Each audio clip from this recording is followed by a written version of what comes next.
Think about a flower for a second. A flower doesn't chase the butterfly. It doesn't run through the meadow shouting, "Hey, look at me." It simply blooms, quietly, fully. And by doing what it's meant to do, by being what it is, it attracts everything it needs. The sunlight comes, the rain arrives, the bees show up without being begged. There's no struggle, no force, just natural alignment. That's the art of not chasing. You've probably spent most of your life being told to go get it, work harder, push more, hustle till it hurts. And sure, effort matters, but somewhere along the line, we confused action with obsession. We started believing that the only way to get what we want is to chase it down and never let go. But life doesn't work like that, because when you chase, you're actually coming from a place of lack. You're saying, "I don't have it yet." And the universe, which always mirrors the energy you give off, simply nods and agrees. You're right, you don't have it yet. There's a difference between doing your best and desperately grasping for control. Detachment isn't about not caring, it's about trusting. It's about doing your part and then stepping back, letting life meet you halfway. The moment you release the need to make something happen, you stop blocking the path for it to arrive. That's where faith lives, not in forcing, but in flowing. When you start to live like that, peace replaces panic. Things begin to unfold naturally. Opportunities pop up where you least expect them. You find yourself in the right place at the right time, not because you chased, but because you aligned. You became like that flower, steady, whole, radiant, and the world couldn't help but respond. When you stop chasing, something interesting happens. You finally have space to feel. The noise fades, the tension eases. You start hearing the quiet voice underneath all that effort saying, "Hey, what if it's already on its way?" Because it is. The same way a flower doesn't panic about when the sun will rise, you don't have to panic about when your blessings will arrive. They're drawn to your energy, not your anxiety. And that's where the real magic begins, learning to create from the feeling of already having what you desire. Every dream you've ever had is tied to an emotion you're trying to experience. You don't really want the job, the house, or the relationship. You want how they'll make you feel, safe, free, seen, whole. That's the truth most people miss when they spend their lives chasing. They keep running toward an emotion, not realizing they can feel it first. And the moment you choose to feel what you've been chasing, you stop needing it to show up in order to be okay. Ironically, that's when it finally does. Energy speaks louder than words. You can tell the universe all day that you're ready for abundance, but if your energy says, "I'm scared, I'm lacking, I'm waiting," it listens to that instead. It's like trying to tune into your favorite song while the radio's still stuck between stations. All you get is static. But when you shift your frequency, when you decide, "No, I already live in abundance, I already am love," suddenly the music gets clear. You align with the rhythm of the reality you've been asking for. Here's the part people often resist. You have to feel it before you see it. That means you walk through your current circumstances like someone who already has what they've been praying for. You stop asking, "When will it come?" and start saying, "It's already here, and I'm aligning with it." Feel the warmth of financial freedom, even if your bank account doesn't reflect it yet. Feel the ease of love, even before it knocks on your door. Because reality always catches up to your energy, never the other way around. At first it might feel strange, even delusional. Your mind will argue. It'll say, "How can I feel rich when I'm in debt? How can I feel loved when I'm alone?" But that's just old programming trying to keep you in familiar patterns. You're not faking it, you're training your energy to remember what's true. The universe doesn't respond to your circumstances, it responds to your state of being. Once you start embodying that feeling consistently, the outside world begins to bend around your inner reality.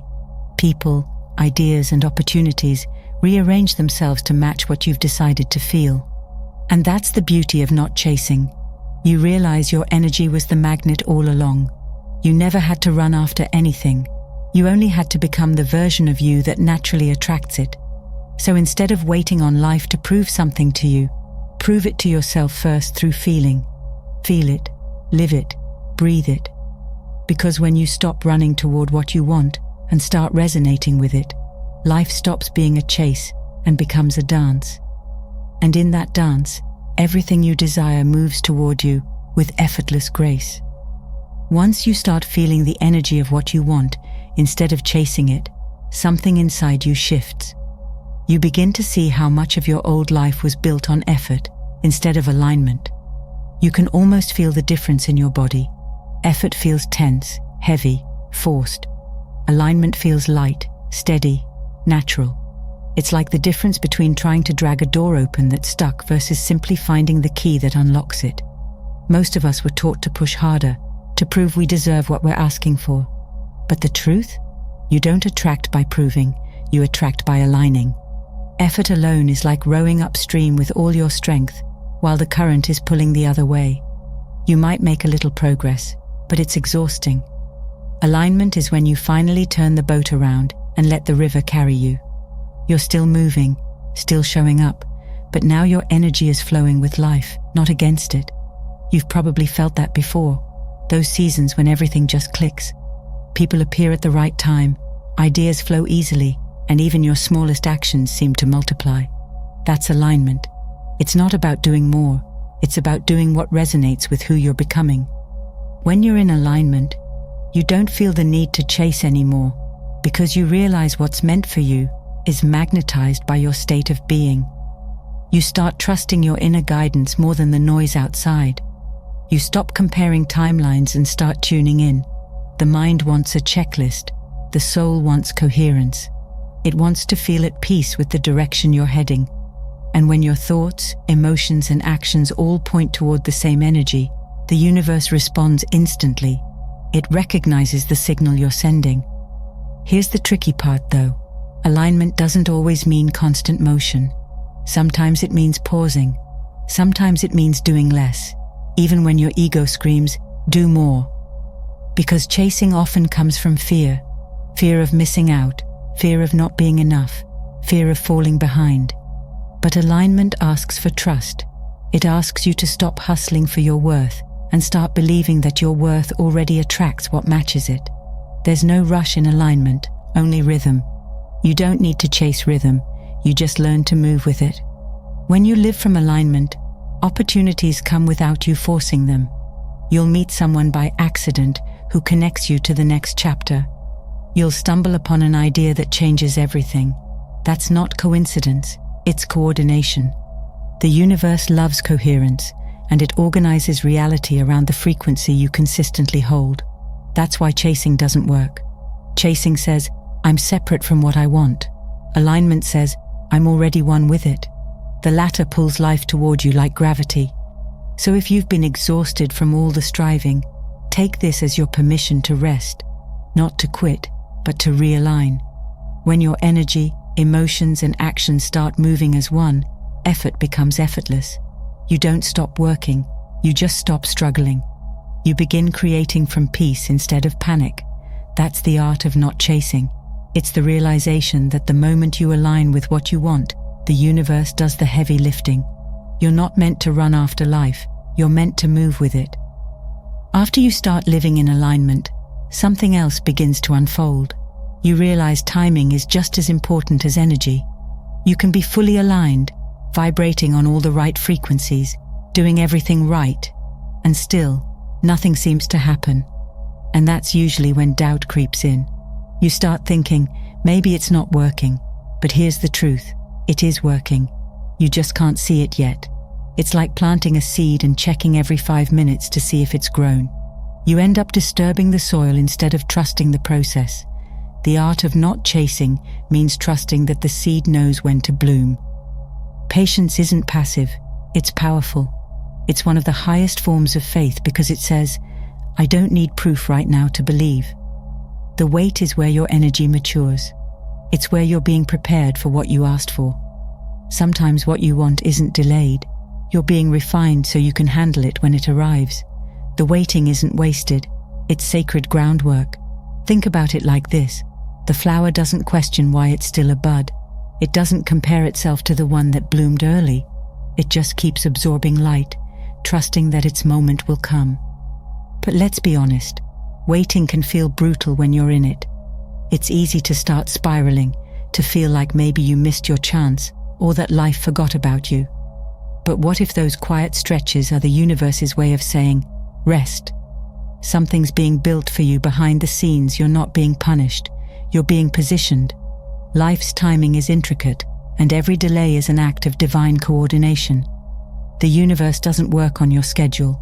It works on alignment, synchronicity, and readiness. You're not late, you're in preparation.